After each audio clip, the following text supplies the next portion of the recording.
হে আল্লাহ, একমাত্র আপনার কাছে আমি আমার দুর্বলতার কথা জানাচ্ছি এবং একমাত্র আপনার কাছে আমি আমার অভাবের কথা জানাচ্ছি এবং মানুষের নিকট আমার অসম্মানের কথা একমাত্র আপনাকেই বলছি।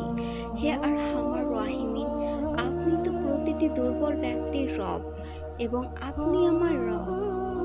আপনি কার কাছে আমাকে ছেড়ে দিলেন? এমন অচেনা মানুষের কাছে যারা আমার ক্ষতি করতে চায়, নাকি এমন শত্রুর কাছে যাকে আপনি আমার চেয়ে অধিক শক্তি দিয়েছেন? হে আল্লাহ, যদি আপনি আমার ওপর রাগ না করে থাকেন তাহলে এর কিছুতেই আমার কিছু যায় আসে না, কিন্তু আপনার আশ্রয় পেলে আমার পরিস্থিতি আরেকটু সহনীয় হবে। হে আল্লাহ, আমি আপনার চেহারা নূরের কাছে আশ্রয় চাই, যা সব অন্ধকারকে উজ্জ্বল করে দিয়েছে, যা দুনিয়া এবং আখেরাতে সব বিষয়ের সংশোধক। আল্লাহ, আপনার রাগ এবং অসন্তুষ্টি থেকে আমি রেহাই চাই।